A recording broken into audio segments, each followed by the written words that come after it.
We're going to make a tide pool today, and actually Paul has commissioned me to make a piece as a donation piece for the Topeka Symphony. So we're going to make that today. These have a different interior color versus an exterior color. So we start from the inside out and the top down. So we're going to start first by putting on the interior purple color. This is the interior color of the purple, and then that's the multicolored swirl. This holds all of our clear glass. There's a crucible in there that holds 300 pounds of glass. This is our reheating apparatus. This is a glory hole. So I'm going to get a little bit of clear here to pick up the color bit. And all this is going to act as like a little piece of gum. It'll just stick on there. Just like so. You are heating up the glass here? Yeah, I'm going to just try to make it molten and flowing. This is clear. This is what I'll spread that color over, kind of sandwich that color between layers of clear. And it'll also allow me to start my first bubble too. Just a little bitty bubble. Lee's heating and shaping that color bit, that reddish purple, and he's bringing it over here. I'll put it on here and kind of spread it on there. So I'm just kind of trying to spread a nice even layer. I need this to cover that bubble all the way, or the color won't go all the way through the interior of the piece. So I'm just kind of heating the skin up, and I'm just going to kind of spread it up there.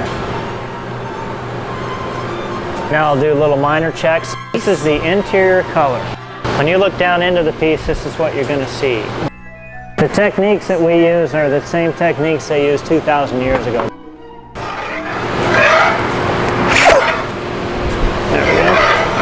Okay, here we go for another layer of clear.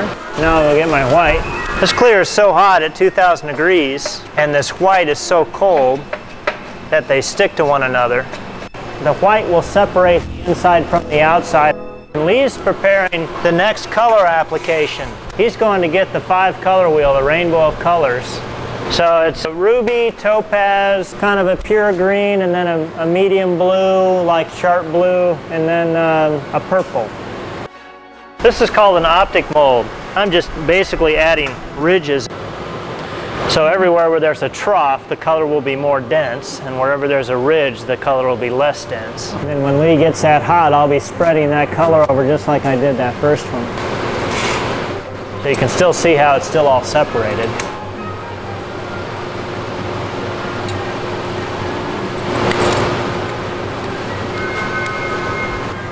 So those are those 5 colors now. Right. So I'm just heating that bit. I'm not heating trying not to heat the white. Now I'm going to start pushing that color into those cracks and up the piece. I'm applying quite a bit of force there. I'll do that multiple times here to get it all the way up there. So I'm trying to spread that up and just leave those ridges just barely covered with color. I'm going to try to pull some of these colors up a little further. Okay, now I'm just blocking and preparing. We're starting to build up our mass of glass here for what I'm going to need to complete the piece. And the glass is riding largely upon a layer of steam between the wood and the glass. So now all I'm doing is just trying to heat the whole thing up so that I can twist up that interior. So I could roll it back and forth and not really cause anything, or by kind of adding resistance to a certain area, I'm actually twisting up the whole piece. So the colors are twisting at this point? With it. If I would have done it initially when I first gathered, the color would have been so cold that it wouldn't have moved very much. That's why I did a lot of reheating. Now you can see the twisted color in there. Back to the old routine of blocking, cooling, shaping, and checking that bubble again. Then we'll start to load on the glass of the clear glass. And it'll look orange until it cools down below 1100 degrees. Just kind of making sure that bubble is staying in there. I'll get some more clear over here.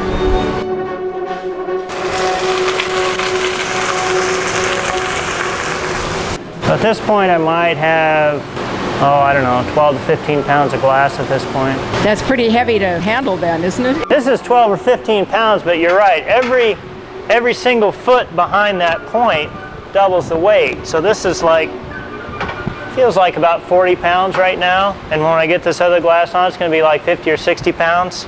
I couldn't lift more than 15 pounds before I started lifting weights. Slip off just a little. There we go.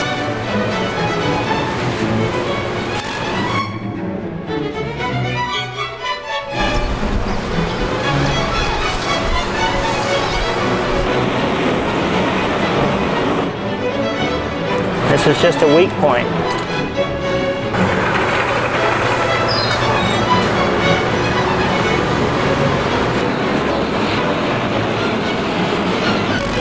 Now Lee's coming over here with the foot.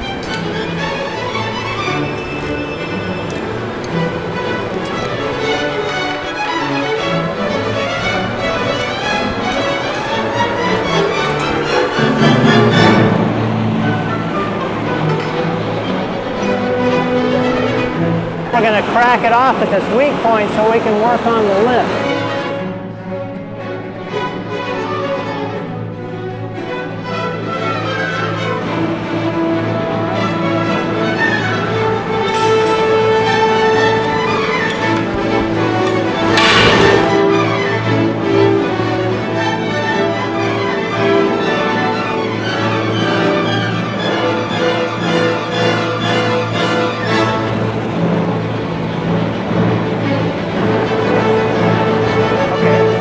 We're going to put a finish right on top of there, a little black lip.